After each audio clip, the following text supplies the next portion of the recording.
இன்றைக்கு அமெரிக்க அதிபர் டொனால்ட் ட்ரம்பினுடைய ஒரு அறிவிப்பு வந்திருந்தது. அதற்கு உடனடியாக ஈரானுடைய பதில் அறிவிப்பும் வந்திருக்கிறது.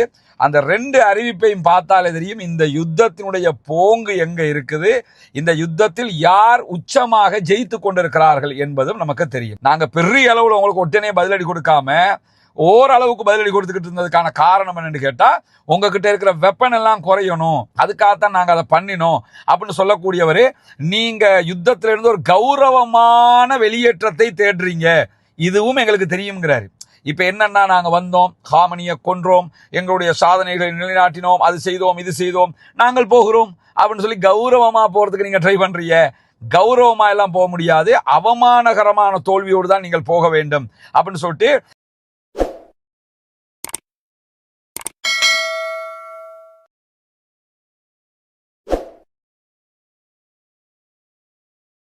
அன்பிற்கினிய சகோதர சகோதரிகளே, நம் அனைவர் மீதும் ஏக இறைவனுடைய அமைதியும் கருணையும் உண்டாகட்டுமாக என்கிற உயரிய பிரார்த்தனைகளோடு இன்றைக்கு இந்த வீடியோவை ஆரம்பிக்கும் போதே நம்ம ஏற்கனவே சொன்ன ஒரு பழமொழி நினைவுக்கு வருது. அது என்ன பழமொழின்னு சொன்னா, இந்த மரங்கொத்திங்கிற ஒரு பறவை இருக்குல்ல, அது எல்லா மரத்தையும் கொத்துமா, கொத்திட்டு போய் வாழை மரத்தை கொத்திருமா. இந்த வாழை மரத்தை கொத்தி முடியும், அதனுடைய சொண்டு இருக்குதா இல்லையா, அது உள்ள மாட்டிக்கிறோம், எனவே எடுக்க முடியாம போயிரும், அதுல ரொம்ப தடுமாறும் என்று சொல்லி ஒரு பழமொழி சொல்லுவாங்க. என்னன்னா, எல்லார்கிட்டையும் தன்னுடைய சட்டாம்பித்தனத்தை, தன்னுடைய ரவுடித்தனத்தை காட்டுறவங்க கரெக்டா காட்டப்பட வேண்டிய ஒரு இடத்துல போய் காட்டி முடிய அவன் ரெண்டு வச்சு வெளுத்துட்டான்னு சொல்லி சொன்னா அவனுக்கு யாருங்கிறது புரிய ஆரம்பிச்சிடும். அந்த மாதிரி இப்ப ஈரானோட தாக்குதல்களை நடத்தி அமெரிக்கா படாத பாடுபட்டு கொண்டிருக்கிறது. வாழை மரத்தை கொத்திய ஒரு கதையாக தற்போது அமெரிக்காவினுடைய கதை மாறி இருக்கிறது என்று சொன்னால் ஒரு மிகை கிடையாதுங்கிறத புரிஞ்சுக்கிறீங்க. என்னன்னா, இன்றைக்கு அமெரிக்க அதிபர் டொனால்ட் ட்ரம்பினுடைய ஒரு அறிவிப்பு வந்திருந்தது. அதற்கு உடனடியாக ஈரானுடைய பதில் அறிவிப்பும் வந்திருக்கிறது. அந்த ரெண்டு அறிவிப்பையும் பார்த்தாலே தெரியும் இந்த யுத்தத்தினுடைய போங்கு எங்க இருக்குது, இந்த யுத்தத்தில் யார் உச்சமாக ஜெயித்து கொண்டிருக்கிறார்கள் என்பதும் நமக்கு தெரியும். குறிப்பாக அமெரிக்க அதிபர் டொனால்ட் ட்ரம்ப் இன்றைக்கு வெளியிட்ட அறிவிப்புல என்ன சொன்னாருன்னா, இந்த ஈரான் மீதான அமெரிக்க இஸ்ரேலிய யுத்தம் விரைவில் முடிவடையக்கூடும், ஒரு சில நாட்களில் முடிவடையக்கூடும் என்கிற செய்திகள் அவர் சொல்லி இருந்தாரு. சொன்னது மட்டுமல்லாம அதுக்கு ஒரு கோட்வேர்டாக அவர் புரியும் விதமாக ஒரு விஷயத்தை என்ன சொன்னாருன்னு கேட்டா, ஈரான் மீதான யுத்தம்ங்கிறது ஒரு உல்லாச சுற்றுலா போன்றது, ஒரு டூர் போன மாதிரி நினைச்சுக்கிறேங்க. அந்த டூர் போன மாதிரிங்கிறதுனால சீக்கிரமா அது முடிஞ்சிடும், டூர்ண்டா போயிட்டு வந்துருவோம்ல, அது மாதிரி இது முடிஞ்சிரும் அப்படின்னு சொல்லி அவரு சொல்லியிருந்தாரு. ரொம்ப சீக்கிரமாவே முடிவுக்கு வந்துடும். ஏற்கனவே ஈரானுடைய ராணுவத்தினுடைய ஏவுகணைகளை 80% நாங்க அழிச்சிட்டோம். 80% அழிச்சிட்டோம்னா யுத்தம் முடிஞ்சிருமா இல்லையா? அது மாதிரி அவர் என்ன சொல்றாருன்னா, 80% ஏவுகணைகளை நாங்க அழிச்சிட்டோம். அதனுடைய திறன்கள், அதனுடைய அந்த பவரை ஒரு துளியாக குறைச்சிட்டோம். பெரிய பவர்லாம் ஈரான்ட்ட கிடையாது, ஒரு சின்ன துளி தான் இருக்குது அப்படின்னு சொல்லி சொன்னவர் என்ன சொன்னாருன்னு கேட்டா, மீதம் இருக்கக்கூடிய ஏவுகணைகளையும் ஒரு சில நாட்களுக்குள்ளாக நாங்க அழிச்சு இல்லாமல் ஆக்கிடுவோம்.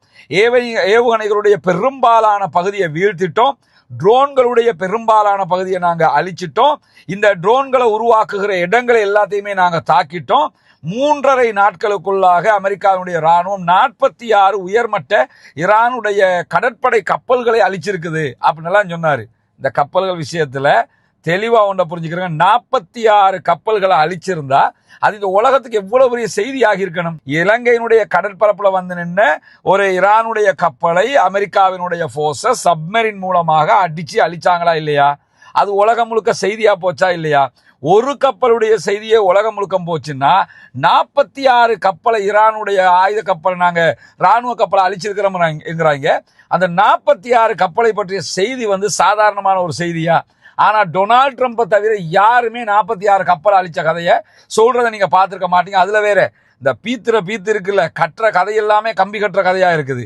என்னன்னா, 46 கப்பலை அழிச்சதுக்கு பிறகு அவரு அமெரிக்காவினுடைய போர்சஸ்ட கேட்டாராம், ஏன் அழிச்சிய, அதெல்லாம் அப்படி பிடிச்செடுத்திருந்தா நம்ம அதை யூஸ் பண்ணிருக்கலாமா இல்லையா அப்படின்னு நான் கேட்டேன். இல்ல அழிக்கிறது ரொம்ப இன்ட்ரெஸ்டா இருக்குது, அதுக்காக நாங்க அழிச்சிட்டோம். இதெல்லாம் டிவி கேமாடா, டிவி கேம் விளையாடுற மாதிரி அவங்க சொன்னாங்கன்ற மாதிரி அவர் என்னன்னா அது ஒரு பெரிய பெருமதியாக சொல்றாரு. ஆனா 46 கப்பலை அழிச்சதுங்கிறது உலகமாக கம்பி கட்டுற கதையை தவிர ஒரே ஒரு கப்பலை அழித்த செய்தி தான் இதுவரைக்கும் வந்திருக்கிறதுங்கிறத நம்ம புரிஞ்சுக்கிறோம். அதே நேரத்தில் என்ன சொல்றாருன்னா, இந்த யுத்தத்துல ஈரான் பதிலடி என்கிற பேர்ல அரபு நாடுகள் மீதெல்லாம் தாக்குதல் நடத்தினாங்க. எல்லா அரபு நாடும் எங்களோடு வந்து நின்று விட்டது. உங்களோட வந்து நிக்காம எவன் கூட வந்து நிக்கணும், உங்ககிட்ட தான் பாதுகாப்பை கேட்டிருக்கிறான், நீ தான் அமெரிக்கன் பேஸ் அமைச்ச, உன்னை பாதுகாப்போம்னு சொன்ன, அதனாலதான் நீ சொன்னல வந்து பாதுகாரா வந்து நிக்கிறான். வேற உங்ககிட்ட வந்து நிக்காம ஈரான் அடிக்கும் போது ஈரான்ட்ட போய் நிப்பானா? அதாவது கிறுக்குத்தனம் உச்சம் போய் என்ன பேசுறோம்னு தெரியாம எதையோ பேசிக்கிட்டு இருக்கிறாப்பில்ல. சொல்லுவாங்கல்ல, கேட்கிறவன் கேனா கிணத்துக்குள்ள திமிங்கிலம் இருக்குன்னு சொல்லுவாங்க. அது மாதிரி இந்த ஆள் உட்கார்ந்துக்கிட்டு முன்னாடி இருக்கிற அத்தனை பேரும் கேனப்பாயிடுவ, 46 கப்பலை அழிச்சிட்டோம், நாங்க அதை பண்ணிட்டோம் இதை பண்ணிட்டோம்னு சொல்லி அந்த ஆளே உளறி கொட்டிக்கிட்டு இருக்கிறாரே தவிர நிலைமை உண்மையான நிலை அது அல்ல என்பது உலகத்திற்கே தெரியும். இப்படியான நிலையில தான் இன்றைக்கு அவர் பேசும்போது மேலதிகமாக என்ன சொல்றாருன்னு கேட்டா, நாங்க வந்து காசிம் சுலைமானியை எப்படி கொன்றோமோ அதே மாதிரி ஆயத்துல்லா அலி ஹாமனியையும் நாங்க கொண்டிருக்கிறோம்னு சொல்லி ஆயத்துல்லா அலி ஹாமனியை கொன்றது அது ஒரு பெருமை மாதிரி அதையும் பீத்திக்கிறாரு. அதற்கு பிறகு இதையெல்லாம் பேசிட்டார்ல, பேசினதுக்கு பிறகு நாங்க 80% ஏவுகணை அழிச்சிட்டோம், ஈரான் காலி, இன்னும் கொஞ்சம் தான் இருக்கு, ஒரு துளி தான் இருக்குன்னு சொன்னவரு அதுக்கு பிறகு மாறி நம்ம அடிக்கடி சொல்லுவோம்ல, டொனால்ட் ட்ரம்ப்ங்கிறவன் எப்படிப்பட்டாருன்னு கேட்டா, குடிகாரண்ட பேச்சு விடிஞ்சா போச்சு தான். ஆனா டொனால்ட் ட்ரம்புடைய பேச்சு அப்பவே போச்சு, இது அப்பவே போயிடுச்சு. உடனே அந்த ஆள் என்ன சொல்றாருன்னு கேட்டா, நாங்க போதுமான அளவு வெற்றி பெறவில்லை, 80% ஜெயிச்சிட்டோம், நாங்க தான் கிழிச்சிட்டோம்னு சொல்லிட்டு நாங்க போதுமான அளவுக்கு வெற்றி பெறவில்லை, ஈரானுக்கு எதிரான ராணுவ தாக்குதல்களை வந்து அமெரிக்கா இப்ப நினைச்சாலும் வெற்றி பெற முடியும், ஆனா அது போதுமான வெற்றி கிடையாது அப்படின்னு சொல்லிட்டு அமெரிக்கா இன்னும் முன்னேற போகுது, நாங்க இன்னும் கூடுதலா தாக்குதல் நடத்த போறோம், ஏற்கனவே பல வழிகள்ல நாங்க தாக்குதல் நடத்தி வெற்றிக்கு மேல வெற்றி அடைஞ்சுக்கிட்டே இருக்கிறோம், ஆனா அது போதுமான வெற்றி கிடையாதுங்கிறதுனாலதான் திரும்பவும் தாக்க போறோம்னு சொல்லிட்டு மொஜித்தபா அவர்கள் ஈரானுடைய ஆன்மீக தலைவராக தேர்வானது ஏற்றுக்கொள்ள முடியாது. எனக்கு பெரிய ஏமாற்றமா போயிடுச்சு. நான் எவ்வளவு சொன்ன ஈரான்காரங்களுக்கு, முஜித்தபாவை நீங்க வந்து புதிய ஆன்மீக தலைவராக தேர்வு செய்யக்கூடாதுன்னு, ஆனா அவரையே தேர்வு செஞ்சிருக்கிறாங்க. அவர் என்னன்னா, புதிய தலைவரை தேர்வு செஞ்சா அவரையும் கொல்லுவோம், நாங்க விட மாட்டோம், நான் சொல்றவரை தான் தெரிவு செய்யணும், இந்த மாதிரியான பேச்சுக்கள் எல்லாம் அமெரிக்க அதிபர் பேசினது இருக்குன்னு கேட்டா, இப்படி மிரட்டினா பயந்து போய் முஜித்தபாவை தெரிவு செய்யாம வேற யாரையாவது தெரிவு செஞ்சிருவாங்க. இதுக்காகத்தான் அந்த ஆளு இந்த வேலையெல்லாம் பார்த்தாரு. ஆனா அமெரிக்க அதிபருடைய பேச்ச தூசுக்கு கணக்கெடுக்காம முஜித்தபாவை மீண்டும் ஆன்மீக தலைவராக தேர்வு செய்திருக்கிறார்கள். அது வந்து எனக்கு பெரிய ஏமாற்றமா போயிடுச்சு அப்படின்னு சொல்லி தன் ஏமாந்த கதையே ஏமாற்றத்தோடு சொன்ன ஒரே அதிபராக அமெரிக்க அதிபர் டொனால்ட் ட்ரம்ப் இருக்கிறார். இந்த செய்தி வெளிவந்ததுக்கு பிறகு தாமதிக்காம ஈரானுடைய IRGC மிக தெளிவான ஒரு பதிலை அறிவித்து விட்டது. என்னன்னு கேட்டா, இனிமேல் யுத்தத்தின் முடிவை தீர்மானிப்பது அமெரிக்கா அல்ல, நாங்க தான் தீர்மானிப்போம். ஏன்னா பேச்சுவார்த்தைக்கு கூப்பிட்டாங்க, வாங்க பேசுவோம், சமாதானமா முடிச்சுக்கிறோம், நாங்களும் விட்ரா ஆகிக்கிறோம், உங்க நாடு நீங்களே வச்சுக்கிறீங்க, இப்படி கூப்பிட்டாங்க. அதுக்கு தான் IRGC பதில் சொல்லிடுச்சு, உங்களோட எந்த பேச்சுவார்த்தையும் கிடையாது, இனிமே யுத்தத்துல முடிவை நீ இல்ல தீர்மானிக்கணும், யுத்தம் நடத்துறதா இல்லையாங்கிறத நான் தான் தீர்மானிக்கணும், நீ யாரா தீர்மானிக்கிறதுக்கு அப்படின்னு சொல்லிட்டு IRGC-னுடைய செய்தி தொடர்பாளர் பிரிகேடியர் ஜெனரல் அலி முகமது நயீனி இன்றைக்கு உடனடியாக அதற்கு பதிலை கொடுத்திருக்கிறார். அதே நேரத்தில் ட்ரம்பினுடைய கருத்துக்கள் எல்லாமே பச்சை வடிகட்டிய முட்டாள்தனமான பொய்யே தவிர வேறு ஒன்றுமே இல்லை, அவன் பேசுறது எல்லாமே பச்சை பொய் தான் சொல்லி இன்றைக்கு IRGC அதற்கு பதில் கொடுத்திருக்கிறார். அதே நேரத்தில் அவமானகரமான தோல்விகளுக்கு பிறகு அமெரிக்க அதிபர் ராணுவ சாதனைகள் என்று சொல்லி நிறைய பொய்ய சொல்றதுக்கு ட்ரை பண்றாரு. நீங்க வாங்கியிருக்க அடியெல்லாம் படு கேவலமான அடி, படி முட்டாள்தனமான அடி, ரொம்ப அசிங்கப்பட்டு போய் நிக்கிறீங்க. இவ்வளவு அசிங்கப்பட்டதுக்கு பிறகு அசிங்கப்பட்டதையெல்லாம் ரொம்ப வெற்றி மாறி காட்டுறதுக்கு ட்ரை பண்றாரு என்று சொல்லக்கூடிய IRGC-னுடைய பிரிகேடியர் ஜெனரல் மேலதிகமாக என்ன சொல்றாருன்னு கேட்டா, இந்த யுத்தத்தினுடைய முடிவை நாங்க தான் தீர்மானிப்போம், நீங்க தீர்மானிக்க தரமாட்டோம் என்று சொல்லி அவர் சொல்லியிருப்பது மட்டுமல்லாம, உங்களுடைய வெடிமருந்து உங்கள்கிட்ட இருக்கிற வெப்பன் எல்லாம் குறைஞ்சிரும் தீர்ந்துரும் என்று எங்களுக்கு தெரியும், அதுக்கு தாண்டா உங்களை அடின்னு அடிக்கிறதுக்கு விட்டோம்ங்கிறாரு. நாங்க பெரிய அளவுல உங்களுக்கு ஒட்டனே பதிலடி கொடுக்காம ஓரளவுக்கு பதிலடி கொடுத்துக்கிட்டு இருந்ததுக்கான காரணம் என்னன்னு கேட்டா, உங்ககிட்ட இருக்கிற வெப்பன் எல்லாம் குறையணும், அதுக்காகத்தான் நாங்க அதை பண்ணினோம் அப்படின்னு சொல்லக்கூடியவரு, நீங்க யுத்தத்திலிருந்து ஒரு கௌரவமான வெளியேற்றத்தை தேடுறீங்க, இதுவும் எங்களுக்கு தெரியுங்கிறாரு. இப்ப என்னன்னா, நாங்க வந்தோம், ஹாமனியை கொன்றோம், எங்களுடைய சாதனைகளை நிலைநாட்டினோம், அது செய்தோம் இது செய்தோம், நாங்கள் போகிறோம் அப்படின்னு சொல்லி கௌரவமா போறதுக்கு நீங்க ட்ரை பண்றீங்க. கௌரவமா எல்லாம் போக முடியாது, அவமானகரமான தோல்வியோடு தான் நீங்கள் போக வேண்டும் அப்படின்னு சொல்லிட்டு அமெரிக்க மக்களுக்கு நீங்க ஏன் உண்மையை சொல்ல மறுக்கிறீங்க? நீங்க 46 கப்பலை அடிச்சேன்னு சொல்றீங்க, அது உண்மையா? நீங்க செய்ததெல்லாம் உண்மையான்னு சொல்லிட்டு பாரசீக வளைகுடா பகுதிகளில் இருக்கக்கூடிய எல்லா அமெரிக்க ராணுவ தளங்களையும் அடிச்சிருக்கிறோம். இதை ஏன் அமெரிக்க மக்களுக்கு சொல்ல மாட்டேங்கிறீங்க? 46 கப்பல் அடிச்சோம் பச்சை பொய்யோ சொல்லிக்கிட்டு இருக்கிறியப்பா. நாங்க உண்ட எல்லா பேஸையும் அடிச்சு நொறுக்கிட்டு இருக்கிறோமே, இது அமெரிக்க மக்களுக்கு நீ சொல்லுவியா அப்படின்னு சொல்லி அமெரிக்க அதிபரை கேட்கக்கூடிய IRGC என்ன சொல்லுதுன்னு கேட்டா, அமெரிக்க இஸ்ரேலிய தாக்குதல்கள் ஈரானுடைய ஏவுகணை திறன்களை அழிச்சிட்டு அப்படின்னு சொல்லி ட்ரம்ப் சொல்றாரு. 80% ஏவுகணையை நாங்க அழிச்சிட்டோம் அப்படின்னு சொல்லி டொனால்டு ட்ரம்ப் சொல்றாரு. ஆனா நாங்க யுத்தத்துல ஆரம்ப நாட்கள் அடிச்சதை விட கூடுதலா இப்பதான் அடிக்கிறோம்ங்கிறாரு. இப்ப அடிக்கிற அடியெல்லாம் சொல்லி காட்டுறாரு. ஒவ்வொரு ஏவுகணைகளும் 1 டன் வெடிமருந்துகளை சுமந்து வருகிறது. 1 டன் 1000 கிலோ. ஒவ்வொரு ஏவுகணைகளும் 1000 கிலோ வெடிமருந்துகளை சுமந்து கொண்டு வருகிறது. நாங்க ஆரம்பத்துல இந்த 1000 கிலோட இந்த ஏவுகணை எல்லாம் அடிக்கவே இல்லை, இப்பதான் அடிக்கிறோம் நாங்க அப்படின்னு சொல்லிட்டு, அப்ப எங்களுடைய ஏவுகணைகளை 80% நீங்கள் அழித்திருந்தால், அமெரிக்கா ஜெயித்திருந்தால், இப்ப நாங்க 1 டன் பெருமதியான அவ்வளவு பெருமதியான ஏவுகணைகளை அட்டாக் பண்ண முடியுமா என்று சொல்லி செருப்ப கலட்டி சப்பட்டல 4 மலார் போட்ட மாதிரி IRGC மேலதிகமாக சொல்லும் போது என்ன சொல்றாங்கன்னு கேட்டா, ஈரானுடைய ஆயுதப்படைகள் இந்த பிராந்தியத்திலிருந்து அரபு நாடுகள் எதிலையும் இருந்து உங்களுக்கு ஒரு சொட்டு பெட்ரோலை கூட கொண்டு போக விட மாட்டோம் அப்படிங்கிறாங்க. ஹொர்முஸை மூடி இருக்கிறோம், எல்லா டேங்கர் மேலையும் அட்டாக் பண்ணுவோம், நீ யுத்தத்தினுடைய முடிவை தீர்மானிக்கிறது நான் தான். எனவே ஒரு சொட்டு பெட்ரோலை கூட உங்களுக்கு இங்க இருந்து கொண்டு போக முடியாது. பெட்ரோல் விலை, எரிவாயுவோட விலை, எல்லா விலைகளையும் இனி கட்டுப்படுத்துகிற வேலையை நாங்க தான் பண்ணுவோமே தவிர அமெரிக்கா ஆதிக்கம் செலுத்த முடியாது. ஏன்னா எங்க ஏரியாவில் பெட்ரோல் எடுப்பிய, எங்களுக்கே சட்டம் போடுவிய, எங்க ஆக்களைய அடிப்பிய, நாங்க பாத்துக்கிட்டு இருக்கணுமா அப்படின்னு சொல்லி எந்த காரணம் கொண்டும் இதற்கெல்லாம் நாங்கள் வழி வைக்க முடியாது என்று சொல்லி IRGC அறிவித்ததுக்கு தாண்டி அப்பாஸ் அராக்சி இடத்துல பேசினாங்க. வெளிவிவகார அமைச்சர்கிட்ட நம்ம இந்த யுத்தத்தை முடிச்சுக்கிருவோமே அப்படின்னு பேசும்போது, இனி யுத்த நிறுத்த பேச்சுவார்த்தையே கிடையாது, உங்களை நாங்க நம்புறதுக்கு தயாரே இல்லை, இனி முடிவு யுத்தம் தான் முடிவெடுக்கும், பேச்சுவார்த்தையெல்லாம் நம்புறதுக்கு தயார் கிடையாதுன்னு சொல்லி மிக தெளிவாக அப்பாஸ் அராக்சி என்ன செஞ்சிட்டாருன்னா கை கழுவி விட்டுட்டாரு. நேற்று இரவு அமெரிக்க அதிபர், ரஷ்யாவினுடைய அதிபர் விளாடிமிர் புட்டினோட பேசியிருக்கிறாரு. கொஞ்சம் பேசி பாருங்க பாவா, ஏதாவது கொஞ்சம் பேசி பாருங்க, நீங்க சொன்னா கேட்பாங்க. நான் ஏதோ அவசரப்பட்டு இஸ்ரேல்காரன் சொன்னதை கேட்டு ஏதோ சிம்பிளா முடிஞ்சிடும் சொல்லி உள்ள வந்துட்டேன். ஆனா மூக்கு நுழைச்சதுக்கு அப்புறம் தான் தெரியுது அது அடிக்கு மேல மூக்கு வெடிக்கிறதுக்கு அடிச்சுக்கிட்டு இருக்கிறாங்க, இனி தாங்க முடியலடா, கொஞ்சம் பேசி பாருப்பான்னு சொல்லி இப்ப ரஷ்யா விட்டு சமாதானம் பேசி பாக்குறாங்க. ரஷ்யா என்ன சொல்லியிருக்குன்னு கேட்டா, சமாதான பேச்சுவார்த்தைகள் பற்றிய விவரங்கள் டேபிள்ல வச்சிருக்கிறோம், ஈரான் தான் அதை முடிவெடுக்கணும் அப்படின்னு சொல்லிட்டாங்க. ஏன்னா ரஷ்யாவினுடைய, சீனாவினுடைய முழு ஆதரவு பெற்று இந்த யுத்தம் நடைபெற்றுக் கொண்டிருக்கிறது.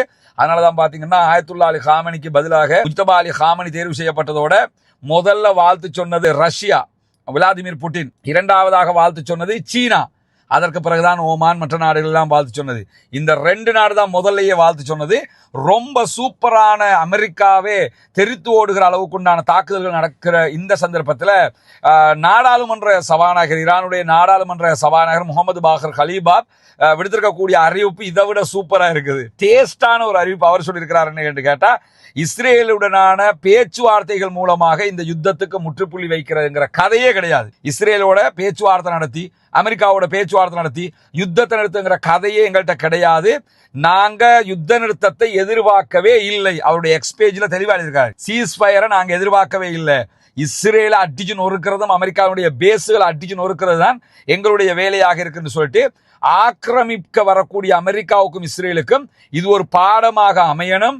எங்களுடைய நாங்க ரொம்ப நேசிச்ச ஈரானை இதுக்கு பிறகு ஒருபோதுமே தாக்குறதுக்கு யாரும் நினைக்காத அளவுக்கு வாயிலேயே குத்தணும் இருக்காரு. அவருடைய எக்ஸ் பதிவுல என்ன சொல்றாருன்னு கேட்டா, ஈரானை தாக்குறதுக்கு எவன் நினைச்சாலும் அவன் வாயிலேயே குத்துக்கிற அளவுக்கு நாங்க வேலை பார்ப்போம், அந்த அளவுக்கு தாக்குதல்கள் இருக்கணும், நாங்க இனி சீஸ் ஃபயரே கிடையாது. என்னன்னா ஈரான் நிபந்தனையற்று சரணடைய வேண்டும் என்று சொன்ன அமெரிக்கா இப்ப என்ன சொல்றா, வாங்கல கொஞ்சம் பேசி ஏதாவது பண்ணி சமாதானமா முடிச்சுக்கிருவோமே கெஞ்சி கேட்கக்கூடிய நிலை மாறி இருக்கிறது.